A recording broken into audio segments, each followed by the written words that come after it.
자, 이번에는 화재 예방에 대해서 좀 알아보도록 하겠습니다. 자, 먼저 연소의 정의부터 좀 알아봐야 되죠. 연소라고 하는 것은 열과 빛을 동반하는 산화반응.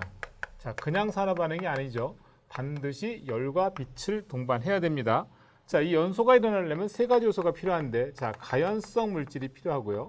타야 물질이죠. 자, 그 다음에 산소 공급원, 연소를 도와주는 그런 성질. 자, 그 다음에 점화원이 되겠습니다. 그래서 맨 앞 글자를 따서 가산점으로 외우시면 되겠습니다. 자, 가연성 물질, 산소 공급원, 점화원. 물론 여기서 산소 공급원이라고 하는 것은 연소를 도와주는 조연성 물질도 해당이 되겠습니다. 산소만 있는 건 아니에요. 산소 외에도 연소를 도와주는 그런 물질들.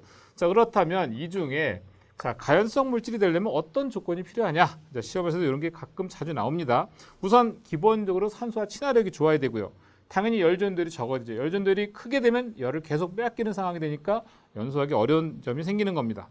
그 다음에 활성화 에너지가 적어야 된다. 이 말에서 조금씩 좀 혼란을 느끼시는 분들이 있는데 사실은 활성화 에너지라는 것은 자, 작을수록 좋은 거예요. 예를 들면 자, 우리가 책상 같은 경우에도 가연성 물질이죠. 근데 책상이 성냥불로 불이 붙나요?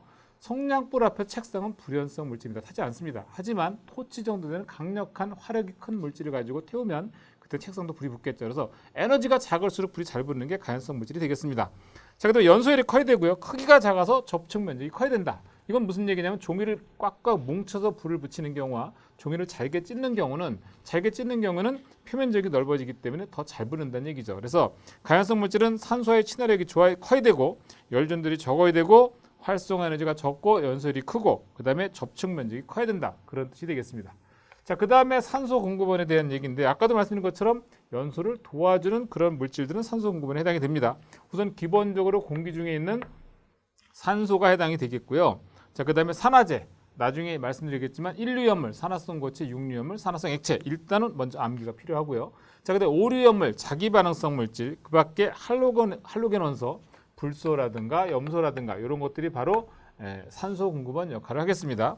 자, 그 다음에 이제 점화원인데 점화원은 화학적, 전기적, 기계적 에너지원에 따른 종류를 좀 암기할 필요가 있어요. 그래서 화학적 에너지원에는 산화열, 그러니까 산화 반응을 통해서 발생하는 열 같은 거, 연소열, 불이 붙을 때 발생하는 열, 그다음에 분해열, 화학 물질이 분해할 때 발생하는 열, 융해열, 녹을 때 발생하는 열, 이런 것들이 바로 화학적 에너지원이 되겠고, 그다음에 전기적 에너지원. 자, 점화원에는 화학적, 전기적, 기계적 에너지원이 있는데 이들을 우리가 구별할 필요가 있는 거예요. 전기적 에너지원에는 저항열, 유도열, 유전열, 정전결 뭐 이런 것들이 있고요. 기계적 에너지원에는 자, 마찰열, 그리고 마찰 스파크, 단열, 압축열 이런 것들이 있는데 각각에 대한 에너지원을 구별할 수 있어야 됩니다. 예를 들면 자, 이 중에 마찰열, 마찰 스파크열, 단열, 압축열, 그리고 산화열 4개를 나열하고 이 중에 점화원으로서의 역할이 다른 것은 하고 문제가 나올 수가 있거든요.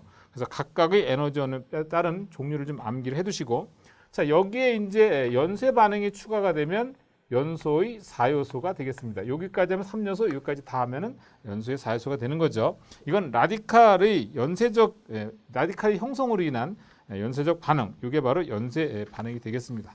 자, 그 다음에 나오는 게 이제 또 뭐냐 하면 불꽃 온도에 따른 불꽃의 색상인데 이거 이제 가끔 나오게 되죠. 가끔. 그래서 이제 500도는 적열 상태가 되겠고 700도는 암적색, 그리고 850도는 적색, 950도가 휘적색, 1100도가 황적색, 1300도가 백적색, 1500도가 휘백색이 되겠습니다. 이건 반드시 암기하십시오.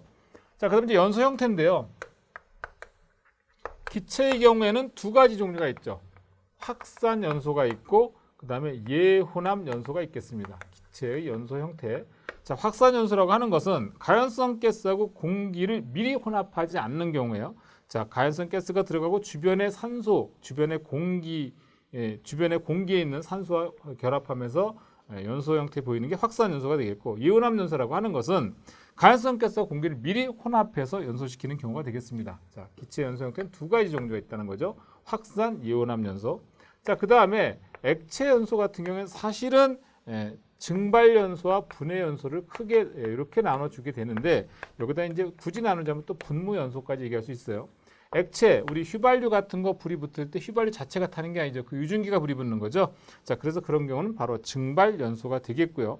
분해 연소라고 하는 것은 요거는 비휘발성이거나 또는 끓는 점이 높은 경우 유증기 발생이 잘 안 된단 말이에요. 그래서 이런 경우는 끓여서 오히려 열분해를 통해서 거기서 탄소가 석출되면서 연소하는 걸 우리가 분해 연소라고 하는 표현을 쓰는 거고요. 그래서 중유나 타르 같은 게 바로 여기 분해 연소에 해당이 됩니다.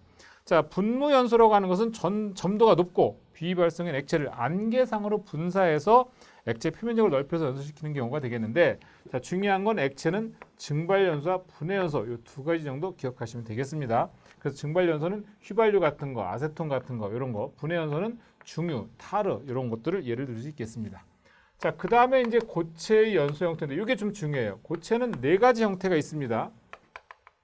자, 우선 표면 연소가 있겠고요. 그 다음에 분해 연소가 있겠고, 자, 그 다음에 증발 연소가 있고, 그 다음에 내부 연소. 요거 이제 다른 말로 얘기하면 이제 자기 연소라고 하는 건데, 우선 고체의 연소 형태 네 가지부터 암기하셔야 돼요. 자, 기체 두 가지, 확산, 이온합, 액체 증발 분해, 고체 표면 분해, 증발 내부 이렇게 네 가지 정도.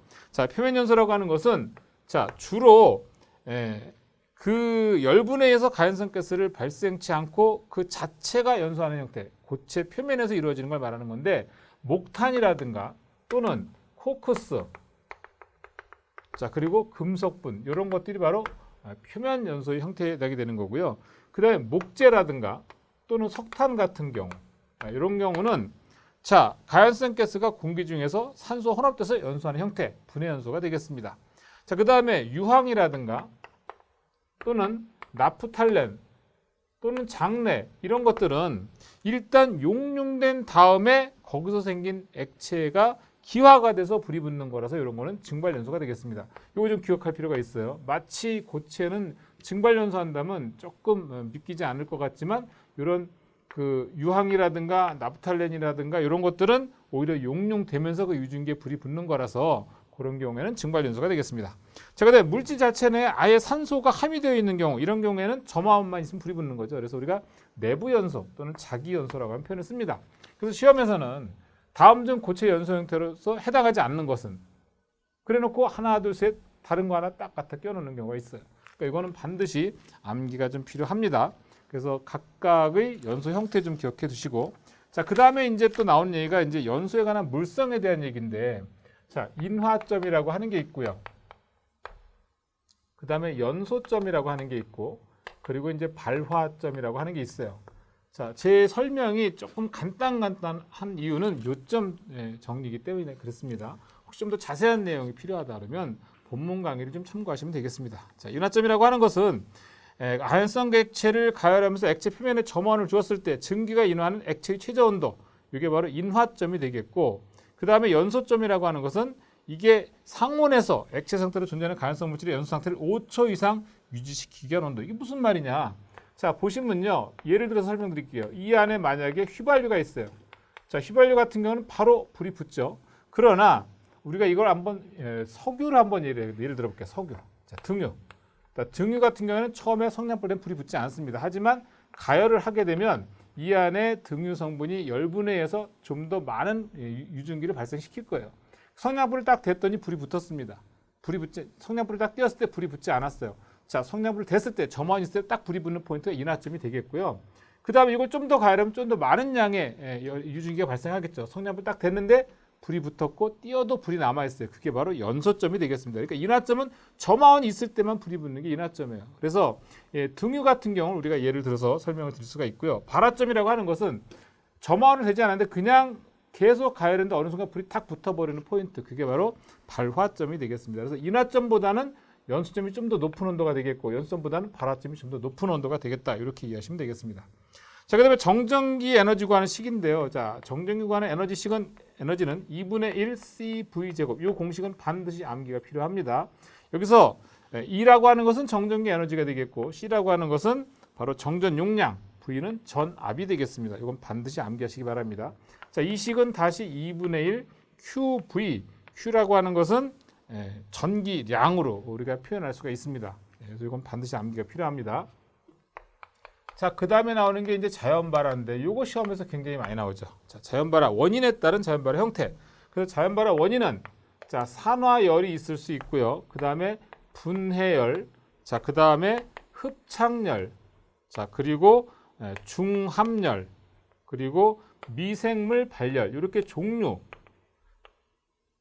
요 자연발화 원인에 해당하는 것들을 주로 우리가 5가지 정도로 말씀을 드릴 수 있는데 자 산화열의 예를 들 수 있는 건 뭐냐 건성류, 반건성류, 금속분, 석탄 이런 것들이 여기에 해당이 되고 분해열에 따른 것은 니트로셀룰로스라든가 셀룰로이드류 근데 흡착열은 바로 이제 그 목탄이라든가 이런 걸 예를 들 수 있고 중압열은 아크릴로니트릴, 스티렌 이런 거 퇴비먼지 이런 것들은 미생물 발열 그래서 다음 중 자연발화 원인의 형태에 따른 게 다른 것은 뭐 이런 식으로 나올 수도 있고 그래서 각각의 원인별 다른 자연발화 형태를 반드시 암기할 필요가 있고요. 중요한 건 이 자연발화를 예방하기 위해서는 어떻게 되어 있느냐 바로 예방 대책이 또 시험에서 굉장히 많이 나오게 됩니다.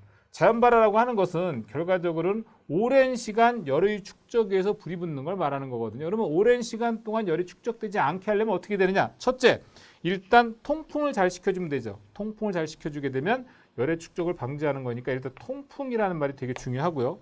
그 다음에 온도 상승 방지, 결국은 저온 유지, 온도를 낮추게 되면 결국은 열의 축적을 방지할 수가 있는 거고 그 다음에 이게 또 매우 중요해요. 습도를 높게 해야 되느냐 낮게 해야 되느냐 습도를 낮게 해야 열의 축적이 어려운 경우가 되겠습니다. 습도가 높아지게 되면 아무래도 공기 중에 있는 물방울에서 열이 바깥으로 배출되기 어렵기 때문에 습도가 높게 되면 열의 축적이 용이해서 자연발화가 쉽게 일어나는 거죠. 아마 여러분들이 건식 사우나와 습식 사우나를 생각하시면 되겠습니다. 습식 사우나는 온도가 조금 더 낮아도 더 덥고 땀이 많이 나죠. 건식 사우나는 온도가 높아도 덜 땀이 나게 되는 거죠. 그런 차이점이 있는 거니까 결국은 자연발화를 예방하려면 습도를 낮게 유지한다. 이거 아주 매우 중요한 사항이니까 암기하시기 바랍니다. 자, 그 다음에 이제 르샤틀레의 혼합가스 폭발 범위를 구하는 식인데 각각의 가연성 가스들은 연소 범위라고 하는 걸 가지고 있어요. 자, 그래서 연소 범위가 각각 주어지는 값이 있는데 이들이 혼합됐을 때의 이 연소 범위는 어떻게 구하느냐? 자, 그 경우에 만약에 우리가 혼합된 가스의 하한 값을 구하고 싶다. 그렇게 되면 100에 대해서 각각 가연성 가스의 하한 값이 얼마나 차지하고 있는지, 두 번째 가연성 가스의 하한 값이 얼마나 차지하고 있는지, 세 번째 가연성 가스의 하한 값이 얼마, 부피비를 얼마나 가지고 있는지 이 공식을 통해서 우리가 혼합가스의 하한값 구할 수 있고요. 그 다음에 상한값도 역시 마찬가지예요.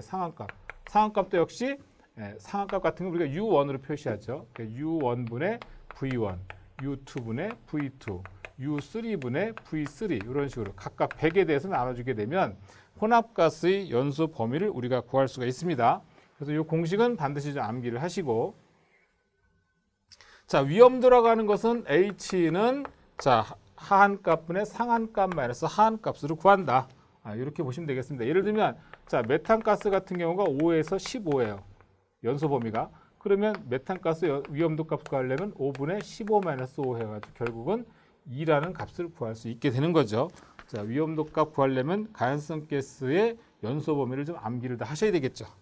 자 그 다음에 폭갱 유도거리. 이 폭갱 유도거리가 짧아지는 경우에 대해서 물어보고 있는데 폭갱 유도거리가 짧아지는 경우는 정상 연속도가 큰 혼합가스일수록 그 다음에 방해물이 있거나 관지름이 가늘거나 자 그다음에 압력이 높거나 또는 점화원 에너지가 강하거나 이런 경우에는 DID 폭갱 유도거리라고 하는 것이 짧아지게 됩니다. 이것도 시험에서 굉장히 많이 나오죠. 그래서 이건 반드시 또 암기가 필요합니다. 자 폭갱 유도거리가 짧아지기 위해서는 어떻게 되느냐? 짧아지는 경우는 어떤 경우냐? 정상 연속도가 큰 혼합가스일수록 우리가 좀 짧아진다. 그리고 관 속에 방해물이 있거나 또는 관지름이 가늘수록 압력이 높을수록 그다음에 점원 에너지가 강할수록 폭갱 유도거리는 짧아진다. 이렇게 기억해 두시고요. 그 다음에 또 한 가지 나오는 게 이제 필해침인데요. 필해 설치 대상물이 되겠습니다. 위험물에 있어서는 위험물 제소에 있어서는 지정 수량 10배 요거 암기하세요. 지정 수량 10배 이상의 위험물을 취급하는 제조소는 반드시 필해 설치를 해야 됩니다. 자, 다만 제6류 위험물을 취급하는 경우에는 필해 설치 대상은 아닙니다. 자, 그리고 이제 화재를 분류한다면 보통 이제 A, B, C, D급으로 많이 분류해요. 일반 화재, 백색, 뭐 색깔이 사실은 화재 규정에서 나와 있지는 않는데 그래도 이제 기존에 이제 문제들이 출제됐던 것들이 있으니까 뭐 앞으로는 안 날 거라고 생각을 하지만 그래도 이제 뭐 그렇게 많은 내용이 아니니까 같이 알아두시죠. A급 화재는 일반 화재 백색, B급 화재는 유류 화재 황색, C급 화재 전기 화재 청색, D급 화재 금속 화재 무색 이렇게 되겠습니다. 주로 A급 화재 같은 경우는 연소에 재를 남기는 화재, 일반적인 화재를 말씀드리는 거예요. 그래서 냉각소화하는 경우가 되겠고, B급 화재는 기름으로 인한 경우 유류 화재가 되겠죠. 자, 이런 경우는 연소에 재를 남기지 않는 화재, 질식 소화시켜야 됩니다. C급 화재는 전기로 인한 화재. 자, 이런 경우에는 전기에 의한 발열체가 발원이 되는 화재인데 질식 소화가 되겠고, D급 화재는 금속 무색, 이 경우에는 역시 피복소화시키는 거가 되겠습니다. 그래서 화재를 분류하는 요 분류 자체를 좀 알아두실 필요가 있고요. 자, 그 다음에 유류 탱크나 가스 탱크에서 폭발하는 현상에 대한 용어가 좀 간혹 나오기도 합니다. 그래서 그 중에 대표적인 거 몇 가지 말씀드리면, 일단 보일오버 그리고 슬러버버 요 두 가지를 구별할 필요가 있어요. 자, 우선 기름 탱크가 있단 말이에요. 설명을 좀 먼저 드릴게요. 자, 기름 탱크가 있는데 기름이 이렇게 저장되어 있습니다. 자, 오랜 시간 동안 기름을 저장하다 보면 결로 현상에 의해서 바닥에 물층이 생깁니다. 이렇게. 그래서 만약에 불이 났다. 자, 이 기름 탱크에서 불이 나게 되면 어떻게 됩니까? 위에 있던 뜨거운 열 유층이 아래로 내려가서 이 물을 딱 건드리면서 폭발하는 현상이 보일 오버가 되겠습니다. 자, 그 다음에 이 기름 탱크가 불이 났어요. 그래서 이 기름 탱크 주변에 이 탱크 벽은요, 사실은 철판으로 촘촘하게 엮어놓은 거거든요. 이게 무너지게 되면 다 쏟아지는 거니까 탱크 벽에다가 물을 주수를 한단 말이에요. 냉각시키기 위해서. 자, 냉각시키기 위해서 또는 소화시키기 위해서 뿌린 물이 이 안으로 들어가서 끌어 넘치게 되면 그건 슬러버버예요.